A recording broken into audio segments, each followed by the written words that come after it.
Halo teman-teman, kembali lagi bersama saya Sio01. Hari ini kita akan membahas tentang salah satu peristiwa paling kelam dalam sejarah Indonesia, yaitu Perang Saudara antar suku Dayak.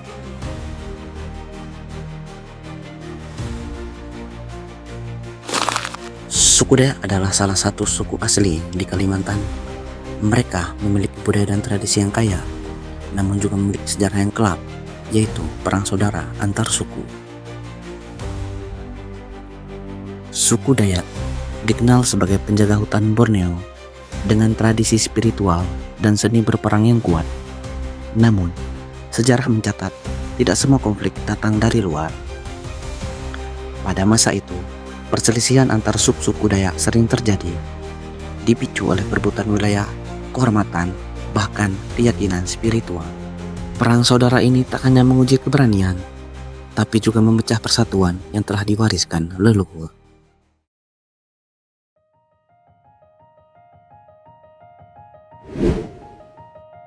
Penyebab perang saudara antar suku Dayak sangat kompleks. Namun, beberapa faktor utama adalah persaingan sumber daya alam, perbedaan budaya, dan pengaruh luar.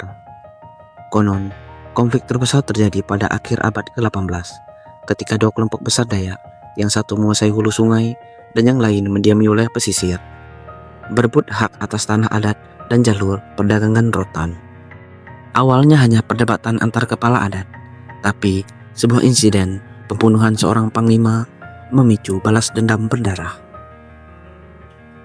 Pertempuran terjadi berhari-hari, desa-desa dibakar, dan ribuan nyawa melayang. Namun, yang paling mengerikan adalah ritual Pamabak, di mana kepala musuh dijadikan persembahan untuk roh penjaga hutan.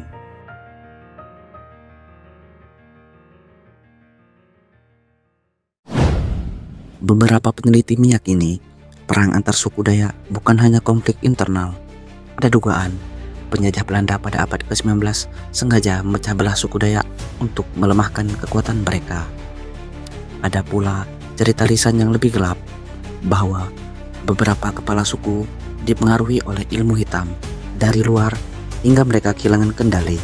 Apakah ini benar atau hanya mitos yang diturunkan dari mulut ke mulut?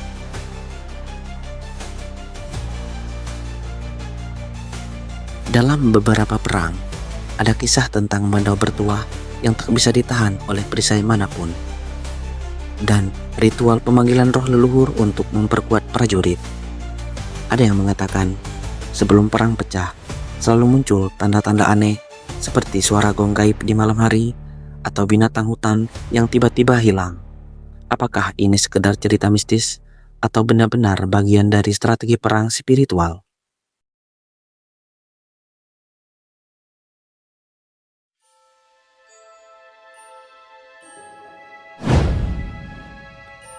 Banyak tempat bekas perang antar suku Dayak kini ditinggalkan. Konon, karena dianggap angker, beberapa warga masih percaya roh prajurit yang gugur masih menjaga tanah itu. Yang lebih misterius, ada simbol-simbol yang ditemukan di bekas medan perang, mirip tanda dari peradaban kuno yang hilang. Apakah perang antar suku Dayak hanya konflik adat biasa, atau ada kekuatan besar yang sengaja mengadu domba mereka demi tujuan tersembunyi? Misteri ini mungkin tak akan pernah terungkap sepenuhnya. Tapi satu hal yang pasti, sejarah tak selalu sesederhana yang kita dengar.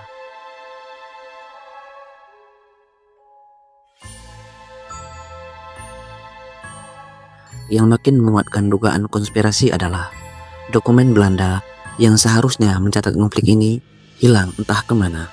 Mengapa? Apakah Belanda sengaja menghapus jejak agar perannya tak terbongkar? Atau mereka takut jika keturunan Dayak modern mengetahui kebenaran yang disembunyikan ratusan tahun? Beberapa catatan lama menyebut Belanda memang sering memecah belah suku pribumi agar mudah menguasai hutan kaya rotan, damar, dan hasil bumi. Apakah ini juga yang terjadi pada Dayak?